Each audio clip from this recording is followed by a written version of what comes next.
1990స్లో USA ఏదైనా గొప్పగా చేయాలని కలలుగానే ఏ వ్యక్తినైనా ఆకర్షించడానికి తగినంత ప్రపంచ క్రమాన్ని పొందింది. ఇప్పుడు ఇది యుఎస్కి వెళ్ళడానికి చాలా సాధారణమైన మరియు బలమైన కారణం. అన్నిటికంటే అమెరికన్ వే ఆఫ్ లైఫ్ అంటే ది గ్రేట్ అమెరికన్ డ్రీమ్ని యుఎస్ స్టార్బక్స్ లేదా యాపిల్ కంటే కూడా బాగా మార్కెట్ చేసింది.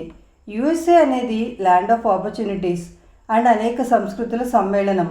ప్రపంచవ్యాప్తంగా చాలామంది ఇమిగ్రెంట్స్కి ఇదొక డెస్టినేషన్గా మారింది. భారతీయులతో పాటు చాలామంది చైనీస్ని, యూరోపియన్ ఆరిజిన్ ఉన్న వారిని కూడా మనం యుఎస్ఏలో చూడొచ్చు. అమెరికాకు తెలుగు విద్యార్థుల వలసలు ఇటీవల సంవత్సరాలలో ఊపందుకున్నాయి.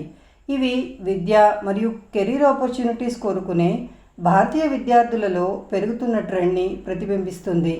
ఫేమస్ యూనివర్సిటీస్లోని విభిన్న కార్యక్రమాలు గ్లోబల్ ఎడ్యుకేషన్ ప్రామిసెస్తో ప్రభావితులై యుఎస్ఏలో చదువుకోవాలని ఆకాంక్షించే వారిలో తెలుగు మాట్లాడే విద్యార్థులు మన దక్షిణ భారత రాష్ట్రాలైన ఆంధ్రప్రదేశ్ ఇంకా తెలంగాణ నుంచి ఉన్నారు.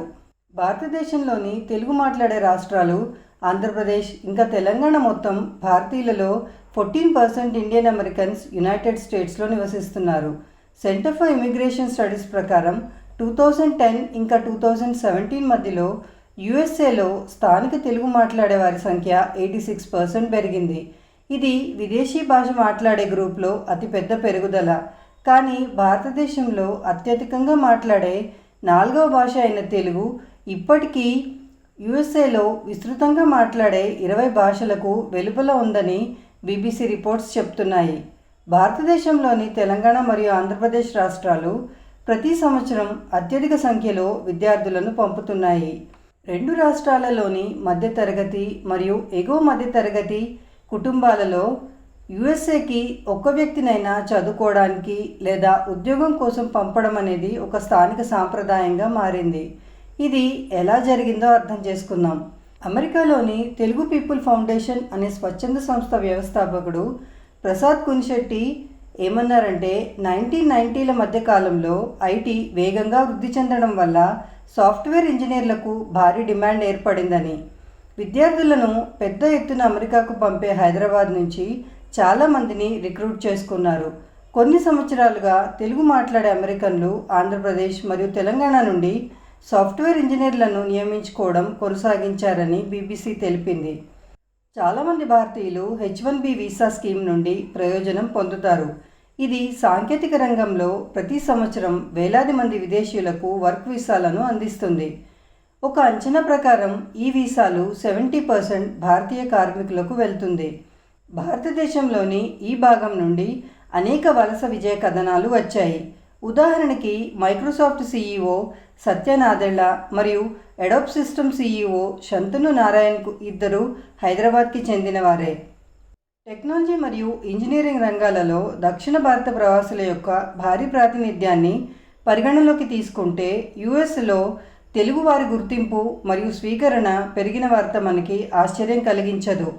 తెలంగాణ రాజధాని హైదరాబాద్ భారతదేశం నుండి అమెరికాకు అత్యధిక సంఖ్యలో ఇంజనీర్లను పంపుతుంది. 2008 మరియు 2012 మధ్య ఇది 26,000 మంది విద్యార్థులను యుఎస్కు పంపింది. వీరిలో ఎక్కువ మంది సైన్స్, టెక్నాలజీ, ఇంజనీరింగ్ లేదా మ్యాథమెటిక్స్ అంటే స్టెమ్ రంగాలలో డిగ్రీలు అభ్యసిస్తున్నారని బ్రూకింగ్స్ ఇన్స్టిట్యూషన్స్ నివేదిక వెల్లడించింది.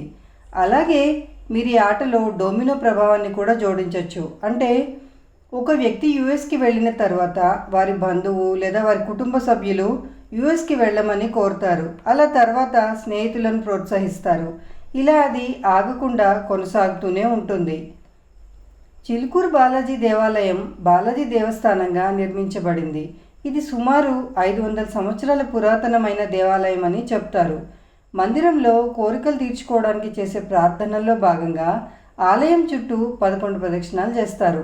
భక్తులు తమ పాస్పోర్ట్లను దేవుడి దగ్గర ఉంచి కొబ్బరికాయలు సమర్పించుకుంటారు. కోరిక నెరవేరితే వారు తిరిగి వచ్చి మరో 108 ప్రదక్షిణాలు చేయాలి. విదేశీ వీసాలను సజావుగా పొందడానికి సహాయం చేయడంలో ఆలయం ఖ్యాతి పొందింది. ఇప్పుడు దీనిని వీసా ఆలయం అని పిలుస్తారు అని CNN నివేదించింది. యుఎస్ఏకి తెలుగు విద్యార్థుల వలసలు తమ విద్య మరియు వృత్తిని ప్రపంచ వేదికపై ముందుకు తీసుకెళ్లాలని కోరుకునే యువ భారతీయుల ఆకాంక్షలకు ఒక ఉదాహరణ. ఈ ట్రెండ్ విద్యా సంబంధాలను బలోపేతం చేయడం, సాంస్కృతిక మార్పిడిని పెంపొందించడం మరియు యుఎస్ ఇంకా భారతదేశం యొక్క ఆర్థిక వ్యవస్థలు మెరుగుపడడానికి దోహదం చేయడం ద్వారా రెండు దేశాలకు ప్రయోజనం చేకూరుస్తుంది. తెలుగు విద్యార్థులు తమ ఉన్నత విద్య కోసం యుఎస్ఏని తమ గమ్యస్థానంగా ఎంచుకోవడం కొనసాగిస్తున్నందున రెండు దేశాల మధ్య భాగస్వామ్యం పెరగడం మరియు అభివృద్ధి చెందడమే కాకుండా భారతదేశంలోని తెలుగు మాట్లాడే రాష్ట్రాలు ఇంకా యునైటెడ్ స్టేట్స్ మధ్య సహకారాన్ని మరియు పరస్పర అవగాహనను ప్రోత్సహిస్తుంది. మీకు కనుక ఈ వీడియో నచ్చినట్లయితే please like, share and subscribe to our channel info digest Telugu. Next వీడియోలో మళ్ళీ కలుద్దాము. Thank you.